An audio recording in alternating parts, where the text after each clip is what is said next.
नमस्कार. केरळ या राज्याला जगभरातून शुभेच्छा देत आहे. अशी काय कामगिरी केली केरळने की जगभरातून त्यांना शुभेच्छा येत आहे आणि शुभेच्छा द्यायला महाराष्ट्र देखील मागे नाही.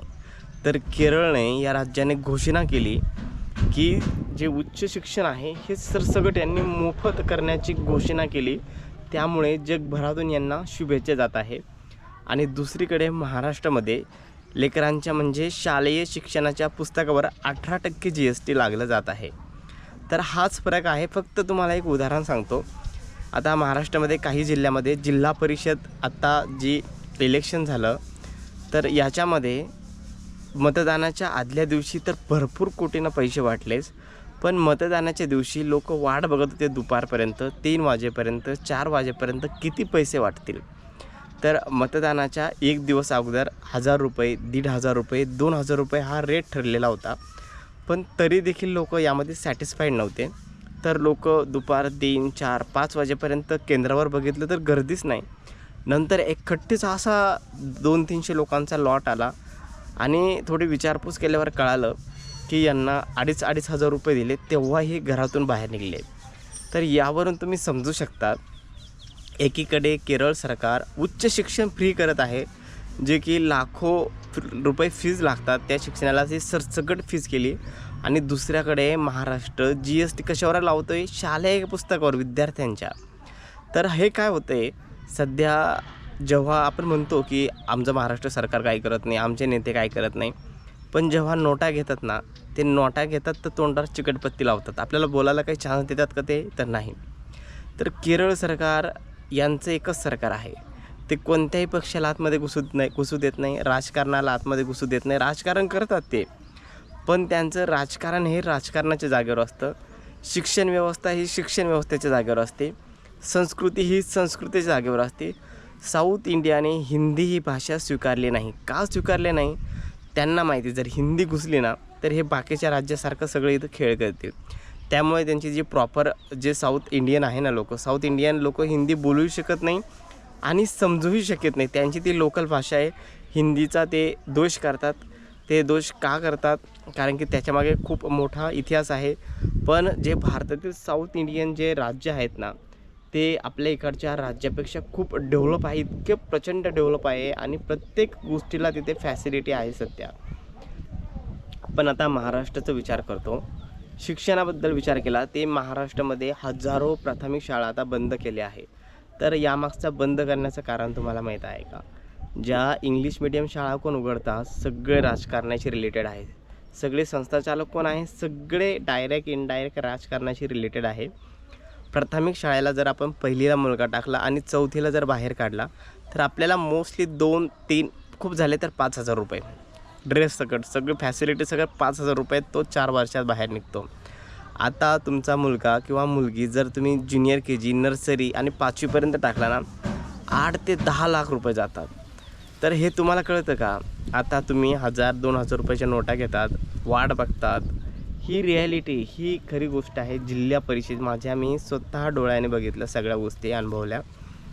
तर लोक 1,000-1,000, 2,000, 3,000 हजार रुपयाच्या नोटांसाठी वोटिंगला देखील जात नव्हते. ते वाट बघत होते कधी आपल्याला पैसे देऊ आणि कधी आपण जाऊ. आता जो राजकारणी एवढे 2,000, 3,000 हजार रुपये वोटिंग देतो, तो खरंच डेव्हलपमेंट करेल का? काही विद्यार्थ्यासाठी करेल का? गावासाठी करेल का? किंवा आपल्या तालुका किंवा जिल्ह्यासाठी काही करेल का? तो त्याच्याकडून बिलकुल आशा पकडू नका. कारण की त्याने तुम्हाला नोटा दिल्या आहेत, तुमच्याकडे पैसा फेकला आहे. आता तो डेव्हलपमेंट करणार नाही.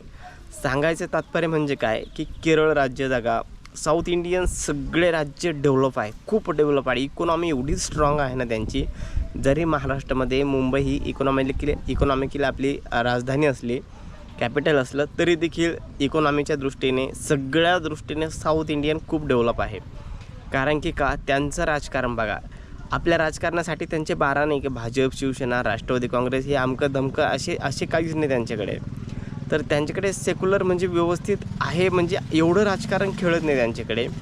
किंवा राजकारणामध्ये जे सध्या फ्रॉड आहे, करप्शन आहे, सगळ्याकडेच असतं, पण त्याला एक लिमिटेशन असतं आणि ते लिमिटेशन साऊथ इंडियामध्ये आहे. आणि साऊथ इंडियाचे ॲज अ कम्पेअर आपल्या इकडचं केलं तर सगळ्यात जास्त इंजिनिअरिंग झालं किंवा सायंटिस्ट झालं, मोठे मोठे डॉक्टर, अधिकारी, फॉरेनला जाणारे, हे लोक कुठले आहे? हे सगळे मोस्टली साऊथ इंडियनचे आहे.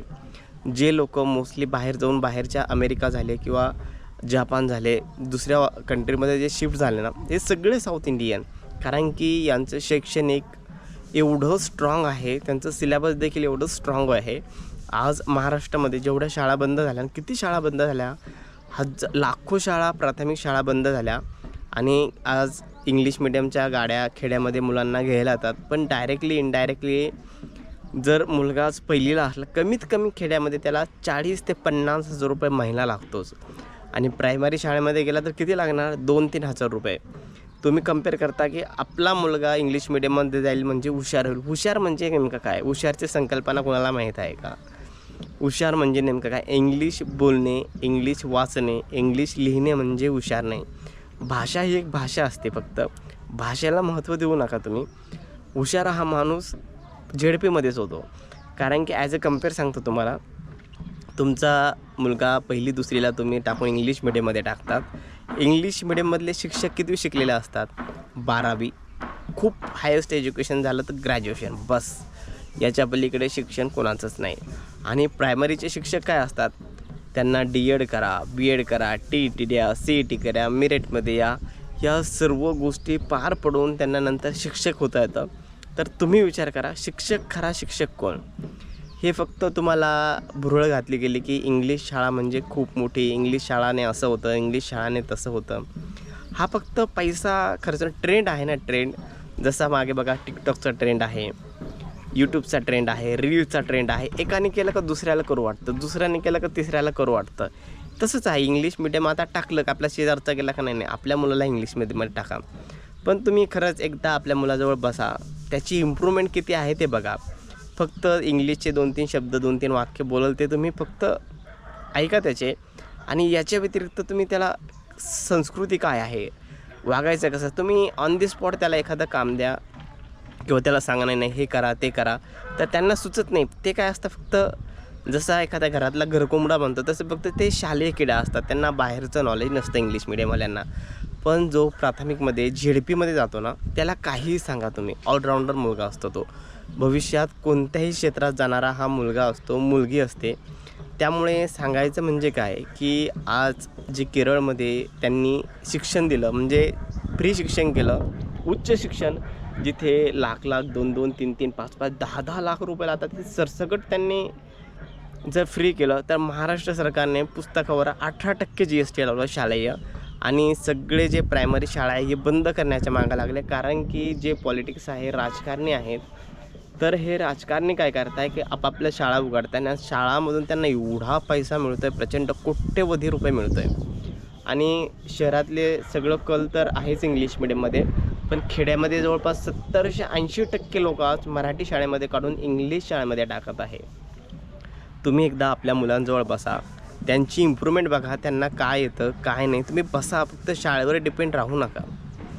सांगायचं एवढंच होतं की केरळने काय केलं आज आणि महाराष्ट्र काय करतो आहे आज, तेच बघा. धन्यवाद.